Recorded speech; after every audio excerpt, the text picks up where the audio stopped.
we're going to do the Channel Island cast on, and this is what it looks like. This is my flower basket cowl, and it has nice little bumps. Not as deep as Pico, but nice and little bit of frill, a little bit of bumps, and it's surprisingly stretchy. It works perfect with my flower basket cowl here. So I'm going to show you how to do that. First thing we need to do is figure out how much yarn we need to do for a cast on. An easy way to do that: grab the end of your yarn, wrap your needle that you're going to be using for your project 10 times.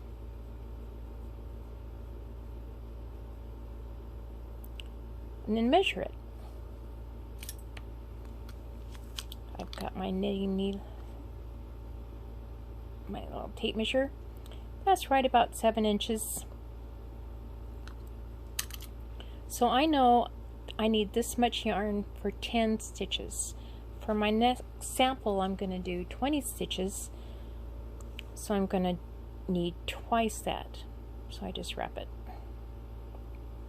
So I'm going to need this much yarn for 20 stitches. And I want about 5 inches for tail. So there you go. That's where I'm going to fold it in half, go all the way to the end here. Where's the end of my yarn? Right there. Woohoo! And I'm going to make a slip knot right here. Give it about 4 or 5 inches on the end. That you can sew in later. Put your slip knot on, and you're ready to give it a go. Now this is really similar to the long tail cast on, really similar. This little tail you're not going to need, so to keep it out of the way, I just hold it with my needle and kind of ignore it for now. And set up your yarn so the doubled yarn is towards you and the working yarn is away from you. And you're going to grab your yarn kind of like you're doing the long tail cast on, except for your thumb. This is where it differs, your thumb. Instead of going under like this, you're going to go around this way, clockwise, and you're going to go twice. Let's do that again. Go under and under. So let's get started. Let's make our first 2 stitches. Every repetition is 2 stitches, so it goes pretty quickly. Grab your working yarn underneath your thumb, both loops. Working yarn again, back underneath your thumb, and pull it taut. Not real tight, but just snug. Look at that. You got 2 stitches. And here's your first little nubby.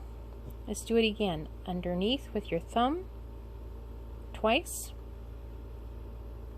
Grab your working yarn, go underneath your thumb, grab your working yarn again, and go back out. And snug it down. There's 2 more. Underneath, wrap your thumb twice, working yarn, thumb, working yarn, underneath your thumb. Pretty slick.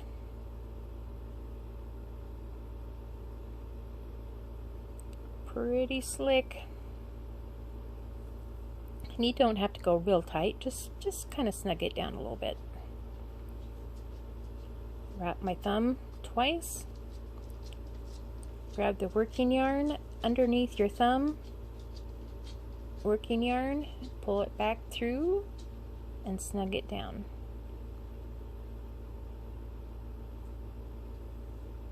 That's all there is to it. Now just a little hint too, when you get ready to start knitting, whether it's in the round or on the flat, back and forth, when you get back to this little stitch, this is your slip knot.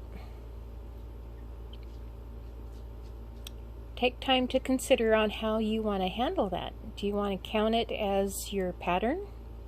You can definitely do that.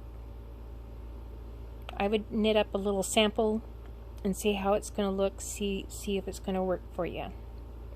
You can work it as 1 stitch, or you can work it as 2 stitches.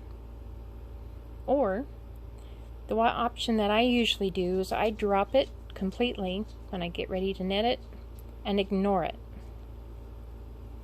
And then I undo that knot there and I sew it in my knitting.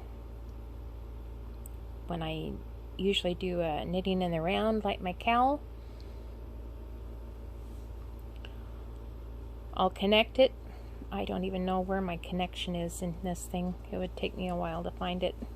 God, where is it? I don't know. Anyway, see? It works. But anyway, you are in charge of your own knitting. You're the captain of your ship, of your yarn, your project. If you're undecided, do a small sample. Do it a couple different ways and see what tickles you. Do what makes you happy. Anyway, have a great day. Thanks.